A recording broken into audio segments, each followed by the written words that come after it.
Read sa natin yung ating mga Biblia.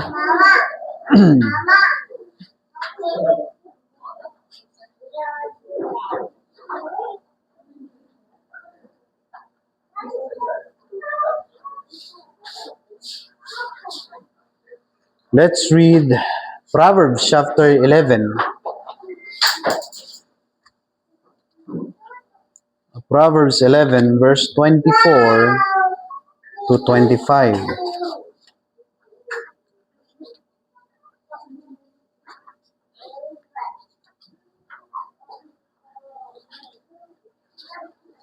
Verse 11 to 25, let's read together. Say amen if you're there. Okay, let's read together. Ready, go. There is that scattereth, and yet increaseth, and there is that withholdeth more than is meet, but it tendeth poverty. The liberal soul shall be made fat, and he that watereth shall be watered also himself. May the Lord bless the reading of His Word. Let's pray. Our Father God in heaven, thank you for this moment of time to meditate Thy Word. We ask for Your blessing, to bless Your words and to us. May You cleanse our heart, prepare us as we absorb these things. We ask for wisdom and we ask forgiveness for whatever sins we have done that may hinder us to understand. Give us humility to learn these things, Lord, and may You open our hearts and mind to see what message You want us to learn.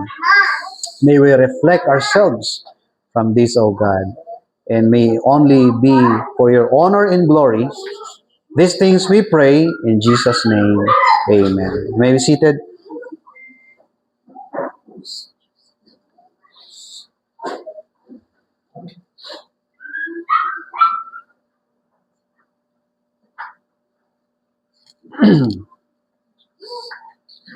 There is that scattereth, and yet increaseth, and there is that withholdeth more than is meet, but it tendeth lead to poverty. Now, let's focus on the word withholdeth. Withholdeth. Pag sabing withholdeth, ito yung pumipigil, no, sa kanyang sa kanyang will to do. Now, and because of that withholding, no, it lead this person to poverty. Yan po yung makita natin. Now, brethren, I'd like to bring unto you this morning the message about the blocking points of godly giving and the remedy. Ano ba yung mga blocking points? There is such a godly giving. Pag sabing godly giving, this is a kind of giving that glorify God. Now, giving is not merely a financial duty. Giving is a natural response of a heart that has first received from God. Because you cannot give when you don't have. Tama? How can you give if you don't have? If God asks or tell us to give, there has been something that we receive first. And that, I believe, no one can tell anyone that he didn't receive anything from the Lord. As every day pass by, we always receive from the Lord. And that is the basis and expectation for us. God expected us to give Because He first give. He abundantly give. So, before God ever asked us to give, first He gave His life. Tama? He gave us salvation and even our daily provision. Not only those things, but He gave us His mercy and grace. So, when we talk about giving, don't misunderstood that, oh, Pastor, you are talking about money again. No. Giving is not always referring to financial matter. But giving is something that you receive from God. Number one, He gave you life. Tama? Binigyan ka niya ng buhay. Aside to that, He gave His life, His Son. He gave you salvation. And then, He gave you daily provision. Sino dito yung sa loob ng isang linggo hindi pa kumain simula ngayon? Simula hanggang ngayon? Pastor, ang huling kain ko nung linggo na nagkainan tayo dito. Di ba? Ay, siguro baka sobra-sobra pa nga. May snack pa nga siguro. Di ba? Marami tayong provision. And yet, Pastor, hindi ko alam. Wala akong maibibigay sa Panginoon kasi wala akong na-receive . I believe no one can say that. No one can. No. Therefore, there is no believer who can honestly say, I have nothing to give. Wala po siguro namang makakapagsabi, wala akong maibibigay. I have nothing to give. Because every one of us has first received from Him. Diba? But here is the reality. Ito po ang realidad. Kahit anong ganda ng explanation, kahit sabihin nating malinaw na malinaw ang pagkakamada ng pagpapaliwanag, there's always the reality. The reality of the blocking point. No? Blocking points that hinder a joyful and faithful giving. The Bible said, God loveth a cheerful giver. How do you give to God? How do you give? Are you grudging? Hirap nito. Hirap magbigay . Grudging. Pag sabing grudging, kumukontra sa kalooban mo. Ay hindi godly yan. Because God doesn't love that kind of giving. God loves a cheerful giving. Nakakatuwa, nakaka-encourage, may mga tao talagang sinasabuhay nila to. And by all means, they want to joyfully give. Whatever they have. Sometimes, hindi lang sa pera hindi lang material. They give their time. Pastor, mga kapatid, what I can share, what I can give. Alam mo, sa probinsya, nakikita mo yung sa mga simple na lugar, nananambahan sila. Minsan, dadala sila ng kung ano-anong may langka dito, o may saging dito, may gulay sila. Binibit-bit nila yon. May maibigay lang sila. Diba? Mga kapatid, I don't want to focus your attention on material things on this. However, we cannot escape the truthfulness that when we talk about giving, the visible expression of our love to God is also displayed on how we give materially, kung meron man tayo. Diba? As the Lord blesses you, as He blesses you based on His abundance provision. Now, there is a blocking points. Pag sabing blocking points, ito yung mga mga pumipigil sa atin, pumipigil sa isang mananampalataya para masayahin siyang magbigay sa Panginoon. And one of the blocking point of his giving is number one, the blocking point of covetousness. It was mentioned in Malachi chapter 3, verse 8-10. Binanggit po doon, will a man rob God? Ang sabi dito, yet ye have robbed me. You know what? Israel's problem was not poverty. Ang problema po ng Israelites during this time, hindi po kahirapan. The problem is their covetousness. They withheld from God because they decide to keep more for themselves. Ayaw nilang magbigay sa Panginoon kasi gusto nila mas malaki pa yung maiipon nila. No, their hands were closed because their hearts were possessed by earthly treasures. Isa sa dahilan kung bakit pigil ang isang anak ng Diyos mag-exercise, i-enjoy yung worship in terms of giving, ay yung kanilang covetousness. With regards to covetousness, there are some factors that contributes why a person is leads to covetousness.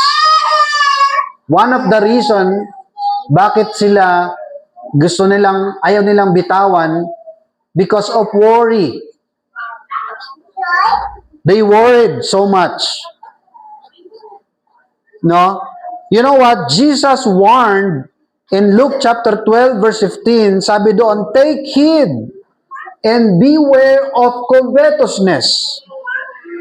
Mag-ingat kayo sa pagiging covetous. Pag sa covetous, yung bang taking something that should not be yours. Ay, pastor, sa akin naman lahat to eh. Ako naman kumita nito eh. Yun ang dapat mong linawin, mga kapatid. Everything we earn is not because of us, but because of God who provide for you. And God should have a portion. Sa gobyerno nga, nagtatax tayo eh. Ang gobyerno ba nagbibigay sa atin? Tuwing eleksyon lang. Tuwing may gusto lang pataasin na rating. Magbigay ng ayuda para tumaas yung rating. Doon. Pero ang Panginoon, kahit hindi ka nga tapat eh, bibigay siya, di ba? But if you are filled with gratitude, kung may gratitude ka, titingnan mo, galing sa Panginoon, God has a portion. And you know what? The biblical basis na may portion ang Panginoon, nilinaw niya sa Malachi chapter 3 verse 10. May portion ako sa inyo. Pastor, Israel lang yan. Bakit Israel lang ba ang pinoprovidean ng Panginoon? Israel lang yung dapat magbigay ng 10% kasi sila lang inutos lang sa kanila. So Israel lang ang pinoprovidean ng Panginoon. Tayo ba? Hindi ba tayo pinoprovidean ng Panginoon? God has a portion in all of our earnings. And we must honor Him with that. And it is coveting when we are taking something that is not for us. It should be for God. Kaya pinaliwanag dito, will a man rob God? Yet ye have robbed me. Saan yun? Sa tithes and offering. You know, tithes and offering should not be a question to us whether we give it to God or not. Because tithe offering is a display of faithful stewardship. Dapat ito ay nagtuturo sa atin maging giver tayo.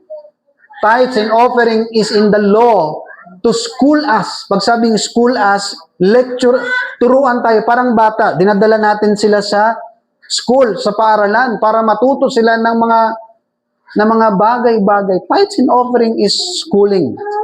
You cannot give more than or cheerful giving without you considering it, learning it, embracing it, joyfully doing it. And you know what? Covetousness convince us. Alam mo ang point ng covetousness, kaya siya blocking point. Ang pumipigil sa atin para maging joyful giver tayo yung covetousness. Bakit? Because covetousness convince us that, what? I need more before I can give. Kailangan marami muna akong pera bago ako magbigay. I need more before I can give. That's covetousness idea. Hindi naman sinabing kailangan marami kang pera eh. Tingnan mo yung widow. Kailangan ba siyang yumaman muna siya? Hindi. The Lord did not measure the amount. God is not after the amount. God is not after the amount of money you give. He is after the amount of your obedience. How obedient we are to God. Covetousness convince us that I need more before I can give. Ano pa? Covetousness convince us, what if I don't have enough later? You know, these are the factors that leads a person to be covetous. Una, he want more. He desire more. Second, he worried about later. So, isa sa nagtutulak kung bakit ayaw nating ibigay yung para sa Panginoon is yung nag-worry tayo, bukas wala na. Sa atin lahat, I believe, makaka-relate tayo dito kasi because of the situation, gipit-gipit lahat, I believe very timely to check our heart. Apektado ba yung pagbibigay natin sa Panginoon dahil sa sitwasyon? No? I believe so. Wala naman, I don't mind about how much collection, how about money we get. But I am very much concerned, how is your heart today in your giving? How is our heart? I don't mind every Sunday kung meron tayong 150, meron tayong 500, meron tayong 2,000, in even 50,000, 100, I don't mind about that. What I do care, and what the scripture really care, is how is your giving to God? How is your heart right now? Last Sunday, I preach about giving again. No, today is giving again. Last Sunday, I preach about giving. And someone is curious about why I preach that. Sabi,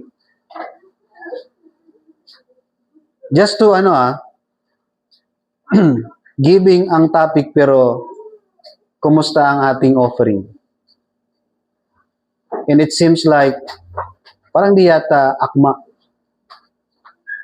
Kasi ang mindset kasi ng karamihan is you are authorized to preach about giving if you are abundance. Kapag ang offering mo umaapaw ng 100,000, 50,000 like that, so you are authorized to preach because you are a good preacher. It translated what you preach. No, brethren, I don't care about that. What I care is, are we really still devoted to our worship to God in terms of our giving? Sa panahon ng kagipitan at pagsubok pagdating sa financial na aspeto, nandun pa ba yung ating commitment na maging tapat sa Panginoon sa pagkakaloob? mga kapatid. I hope we don't miss it. Because tinitest tayo ng ng panahon ng situation. Tinitest tayo ng Panginoon through the situation. Yun naman ang pagtitest ng Panginoon eh. Kung talagang faithful ka sa Kanya, padaanin ka niya sa challenge. And I hope na hindi tayo bumagsak sa attitude of covetousness because we were affected by our ambition or our desire. I want to save more. I want to save more. Saka na yung pagbibigay. You are affected by this ambition. Kaya ayaw mo magbigay sa Panginoon. Second, you are affected by worries. What if bukas wala na magbigay sa akin? Alam ba yung Sunday? Meron kaming pupuntahang, may ikakasal ako nung Sunday. Kailangan namin mag-travel, pero wala na kaming, ang gasolina namin, papunta lang, di na kami makakauwi.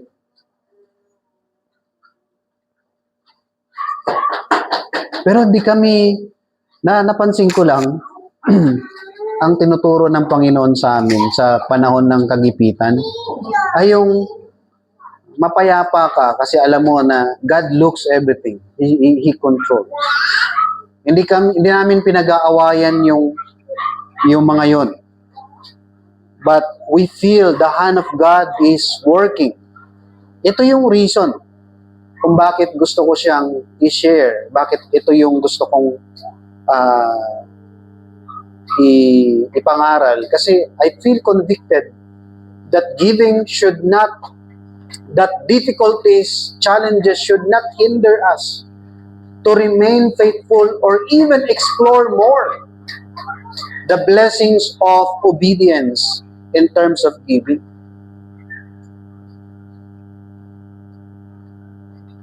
We are worried